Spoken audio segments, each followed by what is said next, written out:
Okay, let's talk about a story that's unfolding right now. A high-stakes competition of power and technology that could literally shape the next century. We're talking about the naval arms race between the United States and China, playing out across the world's oceans. To really get what's at stake here, you have to understand one basic truth. The oceans, they're not just vast, empty expanses of water. They are the lifeblood of our modern world. They are the very arteries of the global economy. And I'm not exaggerating. Just think about this for a second. More than 90% of everything you own, everything you use, the phone in your hand, the gas in your car, it got to you by sea. So the security of those shipping lanes, that's directly tied to the stability of our everyday lives. Now, for the better part of 100 years, one Navy, the United States Navy, has acted as the unofficial guardian of these global highways. But that long era of unchallenged dominance, well, it's now facing a challenge on a scale and at a speed that is frankly stunning. So let's start with the reigning champ, right? The U.S. Navy is, without a doubt, the most powerful and experienced naval force ever put to sea. And its real strength isn't just about the number of ships it has, but its incredible global reach. And if you want one single symbol of that power, it's this number: 11. The U.S. has 11 nuclear-powered aircraft carriers. That's more than every other country in the world combined. See, an American carrier is so much more than a ship.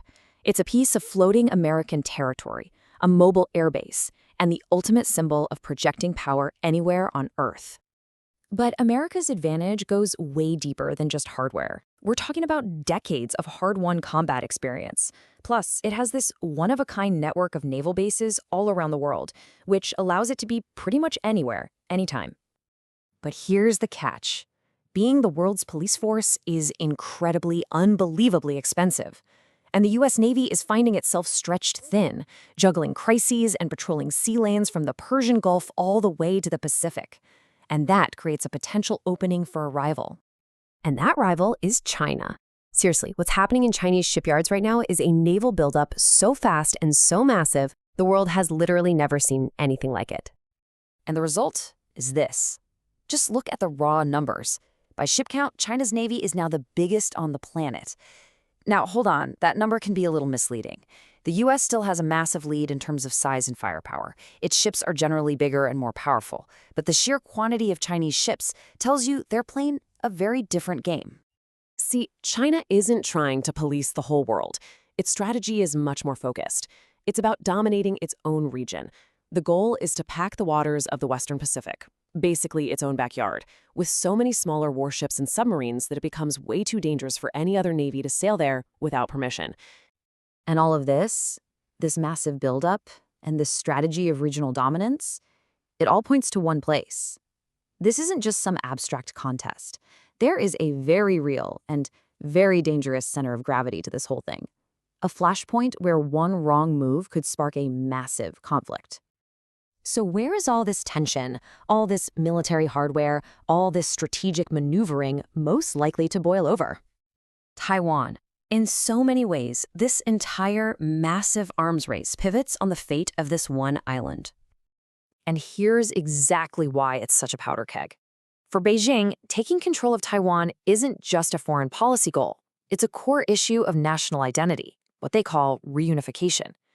But for the U.S., protecting Taiwan is a critical test of its power and its promises to allies in the region. You've got two positions that are almost impossible to reconcile. But here's where it gets even more complicated. This whole thing isn't just about who has more ships floating near Taiwan. New technology is completely rewriting the rules of naval warfare, and it might just make the old ways of counting power, well, obsolete. This is a pretty chilling thought, but it's becoming more and more real. The next major naval conflict might not be won by the fleet that can absorb the most hits, but by the one that can see, hear, and strike first, maybe from hundreds or even thousands of miles away. So what's changing the game? We're talking about things like hypersonic missiles that are just too fast to shoot down.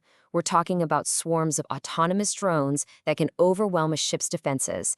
And we're talking about cyber and space warfare, the ability to blind an entire enemy fleet by knocking out its satellites before it even knows a fight has started. This is a whole new battlefield. Which, of course, brings us to the one question everybody asks when they hear about this. If it came down to a fight, who would actually win? The really sobering answer is there might not be a winner, not in any way we'd recognize. A war between the two biggest economies on the planet would trigger a complete collapse of that global trade we talked about at the beginning. The economic fallout, the human cost, it would be catastrophic for everyone. In a race like this, even winning could look a lot like losing. And so, the fleets keep getting bigger, the tense patrols in the Pacific continue, and the world holds its breath. This isn't just about ships and missiles anymore. This is about who gets to set the rules for the 21st century. And it leaves you with one final, unavoidable thought. The next chapter of our history may very well be written at sea.